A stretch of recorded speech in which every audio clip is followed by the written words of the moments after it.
Madam. Madam. धन्यवाद।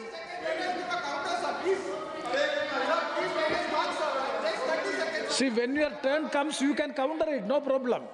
No allegation. No, 1 second. No allegation is made against you. No allegation, nothing. Nothing, madam.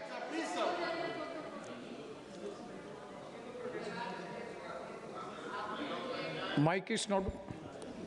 धन्यवाद अध्यक्ष महोदय, आपने मुझे बेहद महत्वपूर्ण चर्चा पर अपनी बात रखने का अवसर दिया।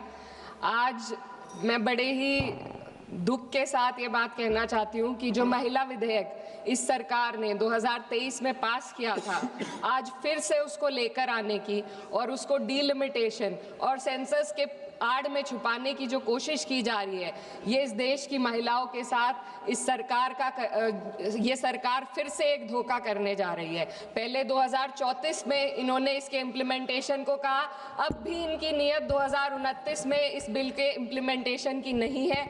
ये चाहते हैं कि ये लोग सिर्फ डीलिमिटेशन और अपने हिसाब से करने जा रहे सेंसस के आधार पे महिलाओं को उनके अधिकार देने से रोके। आज चिंता महिला आरक्षण की नहीं है। महिला आरक्षण बिल तो सर्वसहमति के साथ इसी सदन में 2023 में पास हो चुका है। चिंता इस बात की है कि आरक्षण की आड़ में मन मुताबिक डीलिमिटेशन से कैसे राजनीतिक लाभ उठाया जाए। माननीय अध्यक्ष महोदय, वर्ष 2023 में इसी सरकार ने देश को बताया था कि महिलाओं का आरक्षण केवल नई जनगणना और परिसमन के बाद ही लागू किया जा सकता है। इसे न्याय और सटीकता के लिए आवश्यक बताया गया, लेकिन अब मात्र 3 वर्षों के भीतर वही सरकार कह रही है कि नई जनगणना की कोई आवश्यकता नहीं है। इन 3 वर्षों में ऐसा क्या बदल गया? क्या संविधान बदल गया या सरकार की प्राथमिकताएं बदल गई? ये अचानक आई तत्परता महिलाओं के लिए नहीं है, बल्कि चुनावी लाभ के लिए है। पश्चिम बंगाल और तमिलनाडु जैसे राज्यों में चुनावी प्रक्रिया चल रही है, इसीलिए सरकार का यह बदलाव किसी ठोस बुनियाद पर आधारित नहीं, बल्कि शॉर्ट टर्म पॉलिटिकल माइलेज पर आधारित है। पहले कहा गया कि अपडेटेड आंकड़ों के बिना प्रतिनिधित्व अन्यायपूर्ण होगा, और आज उसी सिद्धांत को नजरअंदाज किया जा रहा है। ये और कुछ नहीं, सिर्फ और सिर्फ पॉलिटिकल अपॉर्चुनिज्म है। माननीय अध्यक्ष महोदय, इस विधेयक की सबसे बड़ी खामी यह है कि सरकार जानबूझकर पुराने आंकड़ों का उपयोग करना चाह रही है। जनगणना 2021 में होनी थी, लेकिन सरकार उसे कराने में विफल रही और अब उस गलती को सुधारने की बजाय देश के प्रतिनिधित्व को 2011 के आंकड़ों पर चलाना चाहती है, जो 2029 में 18 वर्ष पुराने हो जाएंगे। ये विधेयक आज के भारत को कल के आंकड़ों में ढालने की कोशिश है। जब नीति लोगों को उनके वर्तमान स्वरूप में देखना बंद कर देती है और उन्हें पुराने समय के आधार पर आंकती है, तो वे केवल असत्य ही नहीं बल्कि अन्यायपूर्ण भी हो जाती है। माननीय अध्यक्ष महोदय, हमारा संविधान एक स्पष्ट ढांचा प्रदान करता है। आर्टिकल 82 ये सुनिश्चित करता है कि परिसमन जनगणना के बाद हो, और आर्टिकल 81 और 170 ये सुनिश्चित करते हैं कि प्रतिनिधित्व जनसंख्या के आधार पर हो, ताकि हर वोट का सामान्य मूल्य रहे। लेकिन ये बिल सीधे एक व्यक्ति एक वोट के सिद्धांत को प्रभावित करता है। माननीय अध्यक्ष महोदय, स्थिति और चिंताजनक हो जाती है जब हम परिसमन आयोग को दी जा रही शक्तियों का आकलन करते हैं। यह आयोग सीटों के आवंटन और निर्वाचन क्षेत्रों की सीमाएं दोनों का निर्णय करेगा, और सबसे महत्वपूर्ण बात यह है कि इस निर्णय को किसी भी न्यायालय में हम चुनौती नहीं दी जा सकती। इससे ऐसी स्थिति उत्पन्न होती है जहां सत्ता पक्ष पूरे देश के पॉलिटिकल मैप को अपने लाभ के लिए बदल सकती है, वे भी बिना किसी न्यायिक निगरानी के। इस शक्ति के दायरे को समझने की जरूरत है। आज सीमाएं तय करेंगी कि कौन किसका प्रतिनिधित्व करेगा, किस समुदाय की आवाज सुनी जाएगी और किसकी नहीं।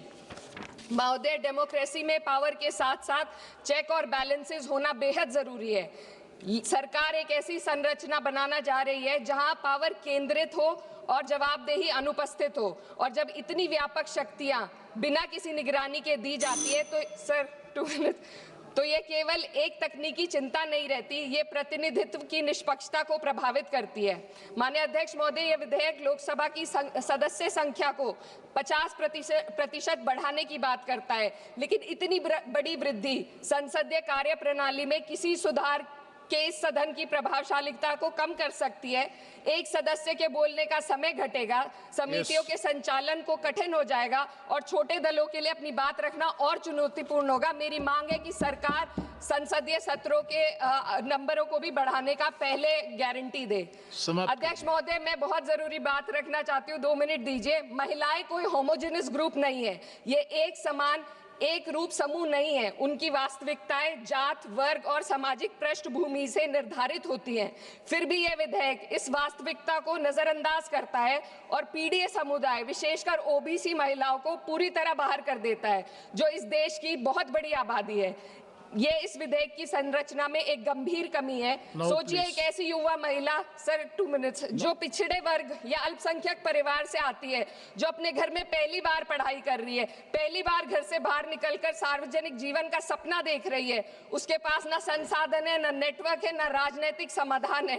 बिना उपकोटे के वह इस व्यवस्था में कैसे पार्टिसिपेट करेगी जहां पहले से ही असमानताएं मौजूद है। ओबीसी उपकोटे के बिना इस आरक्षण का लाभ पहले से ही सुविधा संपन्न वर्ग तक ही सीमित रहेगा। वंचित समुदाय की महिलाओं को एक बार फिर हाशिए पर धकेल दिया जाएगा। अध्यक्ष महोदय, नेताजी स्वर्गीय मुलायम सिंह यादव जी ने हमेशा स्पष्ट रूप से कहा कि सामाजिक न्याय के बिना, ओबीसी कोटे के बिना महिला आरक्षण का लाभ सिर्फ एक सीमित दायरे तक रह जाएगा। मेरी इसी के साथ साथ कुछ मांगे हैं जो मैं इस सदन में रखना चाहती हूँ। महिला आरक्षण विधेयक की, sir, just too important. No, you have taken sir, just 7 too minutes. important. No, sir, 7. concluding. Already you have taken Sir, 7 just two minutes. important demands. No, you Sir, conclude just करो. two important You demands. conclude करो ना. Delimitation और जनगणना के आंकड़ों को महिला आरक्षण विधेयक के साथ कोई संबंध नहीं है। यदि सरकार महिलाओं के आरक्षण को जनसंख्या के आंकड़ों से जोड़ने पर तुली है, तो आधी आबादी जिसे कहते हैं, महिलाओं को उनकी जनसंख्या हिस्सेदारी के साथ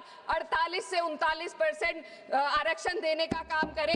महिला विधेयक को डिलिमिटेशन और सेंसस से डीलिंक करके 29 में लागू किया जाए। ओबीसी महिलाओं को आरक्षण दिया जाए। देश की रिलीजियस माइनॉरिटीज की महिलाओं को भी एक कोटा इसमें दिया जाना चाहिए और गरीब वर्ग की महिलाओं के लिए राज्य द्वारा चुनावी खर्च का प्रबंध किया जाए। Thank you.